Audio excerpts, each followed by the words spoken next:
Damien Schmidt on the Midday Mix. So we have Dr. Lilli in studio with us today from the Renewal Institute. Dr. Lilli, how's it going today? Good, thanks. And you? Very good, thank you. Monday, time to attack the new week.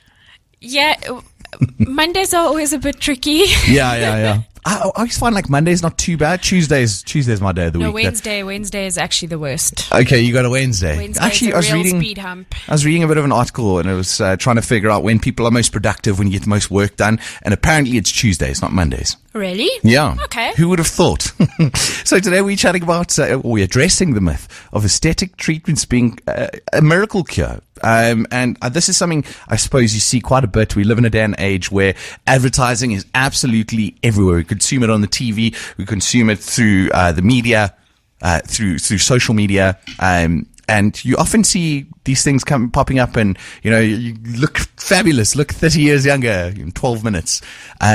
So I suppose it's a good starting point. And would you say taking care of your skin kind of falls into this quick fix category? Skin is never a quick fix. Skin is a journey. Skin requires regular and commitment and a little bit of discipline. A lot of discipline. I keep saying this. There is no silver bullet. There's not that one thing that's going to work overnight and make all your skin concerns disappear in a flash. If it were that easy, we'd all have incredible, flawless skin, and that's definitely not the case if you look at people amongst you. For sure. So it's definitely a process. It's something that is very multifactorial. Remember, we don't only talk about something you put on your skin. We talk about what you put in your skin. Mm-hmm. We also talk about what you put in your body and what it is that you're doing to your body, because your skin is really a reflection on what is happening on the inside of your body. For sure.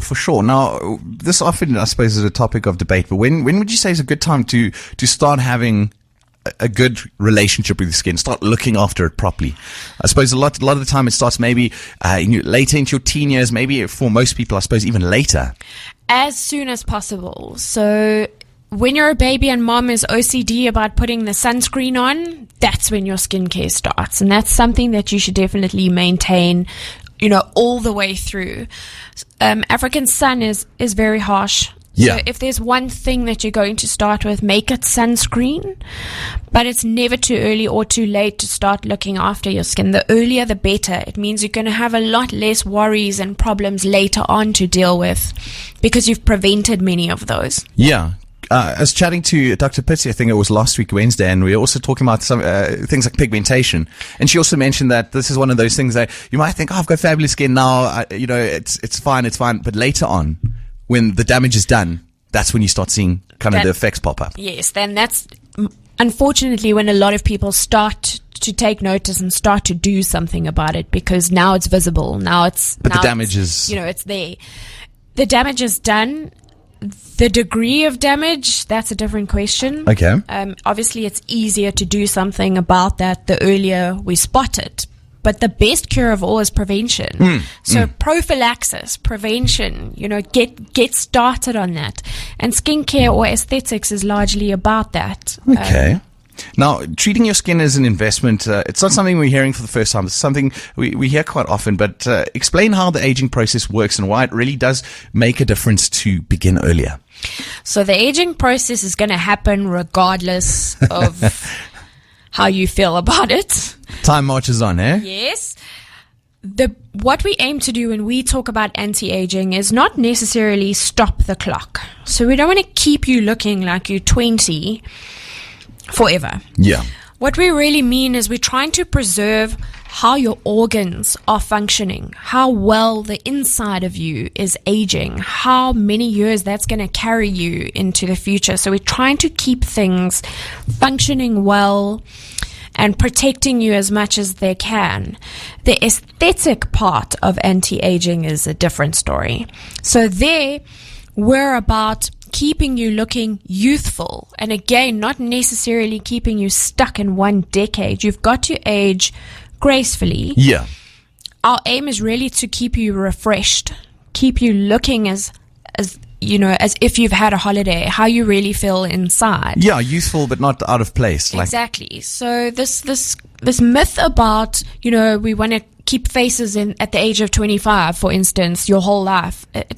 Your skin doesn't work like that. Yeah. Your body doesn't work like that. And that is not how aesthetics works either.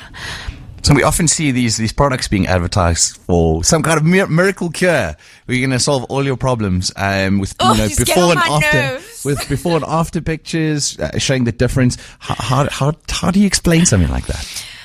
Look, advertising, it's one thing, and again, as I've said before, there's not a silver bullet. There's not one thing that's going to go in and just fix every skin concern and every aging process. Your body does not work like that. Medicine doesn't work like that.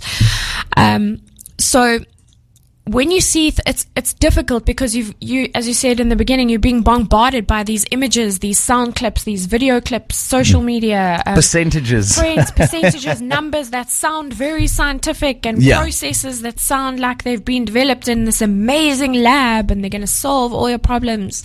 It's difficult when you're being bombarded with that not to believe it. Yeah. But common sense would tell you that if it was that easy and you look around at people in front of you, you'd see a lot more of it.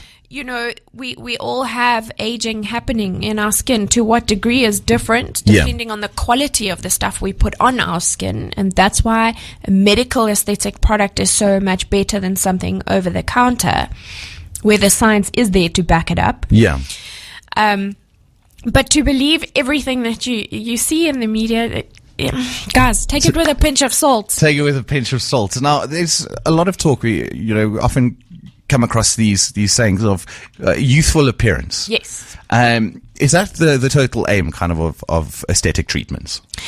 It's not the total aim. So a lot of it is protective, especially when we're talking about sun damage. Mm-hmm. Sun damage, it predisposes you to skin cancers, to a lot of processes that may be happening in the body. As I said, the skin is a reflection on what's happening on the inside of your skin. So there's certain things on your skin that we can tell, or your liver's in a problem state, or your immune system's really struggling. So it's not just a youthful appearance. And what does a youthful appearance mean anyway? It seems like it's quite a subjective. Does that mean I got to keep you stuck at the age of 25 for the rest of your life? Or does it mean you look refreshed? You look age appropriate? You're, from an aesthetic point of view, does that mean you're aging well? Okay. Now, in terms of treating your skin like an investment, what are some of the tips you can give us to treat our skin like an investment? Again, the earlier you start, the better. It's going to cost you more in the long run, the longer you delay looking after these things, because it's so much easier to prevent something with small little steps over a long period of time than to try and whack something as hard as possible and expect a miracle. Stop it dead in its tracks. Later on. So if we're talking about it from an investment point of view, there is multiple aspects you need to consider. Firstly, your skincare. That is important. So get started on quality skincare. And again, medical aesthetic products really do trump over-the-counter products. Then consider your injectable treatments at some stage. And again, things like Botox and fillers, they're so much better when they're used as prophylactic steps rather than trying to fix a deep entrenched line that's there. That's always going to be there. I can't really take that away. I can soften it, but I can't make it disappear. Okay, with something like Botox or fillers or any of our intradermal injections. And then lifestyle. Lifestyle is a major one. So invest in things that are going to allow you to minimize your stress levels. So things like gym contracts or exercises or personal trainers if you need it. If you healthy need that, eating, things if like you that. need that kick, invest in good quality food. Invest in a proper sleeping environment because that's going to affect your stress levels. It's very multifactorial. You have to think about it that way. So if you're talking about purely from a monetary point of view, take those things into consideration. Yeah. and rather spread them out over small little things over a long period of time, you'll be much better off right at the end. Then, as opposed to just leaving it and then going, I need to sort this out now. Then there's an explosion, then there's a bomb, and then it's Hiroshima. Dr. Lilli, thank you so much for coming in. It's always a pleasure to chat to you. And yeah, I think we kind of have addressed a couple of these myths involving aesthetic treatments, and especially, like we say, the stuff you see and that you're bombarded with. I've recently started coming and having treatments with you guys, and I've got introduced to a whole range of products that I didn't even know existed. And just in a small amount of time, and treatments as well. And I can say, from seeing stuff on TV to coming and dealing with you guys and to getting involved with these products, you can see a marked difference. Absolutely. Medically versus what you currently see. Yes, we have science. We have proper data behind us. Science always wins. Dr. Lilli, have a fantastic week. We'll be chatting to you again soon. Thank you so much. Absolute pleasure. Damien Schmidt on the Midday Mix.